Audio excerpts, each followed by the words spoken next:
2024 IPL আসরের সর্বপ্রথম match, মুখোমুখি দুই হেভিওয়েট রয়্যাল চ্যালেঞ্জার্স ব্যাঙ্গালোর ও Chennai Super Kings. Chennai Super কিংসের হয়ে ডেবিউ ম্যাচেই আগুন ঝরানো বোলিং মুস্তাফিজুর রহমানের। 4 ওভারে মাত্র 30 রান দিয়ে তুলে নিয়েছেন 4টি উইকেট। বরাবরের মতোই অগোছালো বোলিং টিম আরসিবির, তাই প্রথম ম্যাচটাই পরাজয় দিয়ে শুরু হলো চেন্নাইয়ের বিপক্ষে। ম্যাচে টসে জিতে প্রথমে ব্যাটিংয়ের সিদ্ধান্ত আরসিবি কাপ্তান ফ্যাফ ডু প্লেসির এবং ব্যাটিংয়ে শুরুটাও করেছেন দুর্দান্তভাবে। ওপেনিংয়ে নেমে কাপ্তান ডু প্লেসি পাওয়ার প্লেতে ব্যাট চালিয়েছেন 150 স্ট্রাইক রেটে। প্রথম 4 ওভারেই আরসিবির রান 40 ছুঁই। কিন্তু এরপরেই চেন্নাইয়ের জন্য ত্রাতা হয়ে আসেন মুস্তাফিজুর রহমান। পঞ্চম ওভারেই আরসিবি শিবিরের জোড়া ধাক্কা মুস্তাফিজুর রহমানের। 8টি চারে মাত্র 23 বলে 35 রানের বিধ্বংসী ইনিংস খেলে ফিরে যান কাপ্তান ফ্যাফ ডু প্লেসি।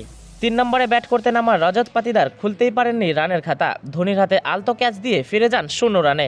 প্রথম ম্যাচেই গোল্ডেন ডাক গ্লেন ম্যাক্সওয়েলের। 0 রানে ম্যাক্সওয়েলকে ফেরালো দীপক চাহার। পাওয়ার প্লেতেই 3 উইকেট হারিয়ে খাদের কিনারায় রয়্যাল চ্যালেঞ্জার্স। দলকে টেনে তোলার চেষ্টায় ওপেনিংয়ে নামা বিরাট কোহলি ও ক্যাম গ্রিন, কিন্তু আবারও বাধা হয়ে দাঁড়ালো সেই মুস্তাফিজ। 12তম ওভারে এসে জোড়া ধাক্কা দেন আরসিবি শিবিরে।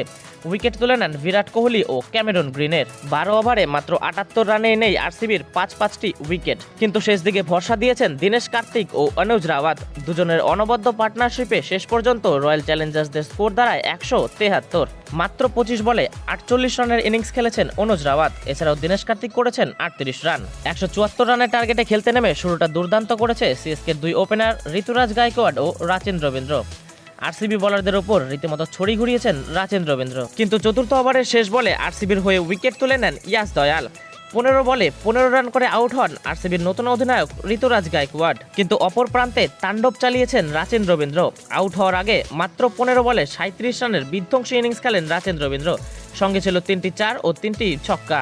চেন্নাই কিছুটা অন্তরালে উইকেট হারালেও রান রেটটা ঠিকই নিজেদের দখলে রেখেছে।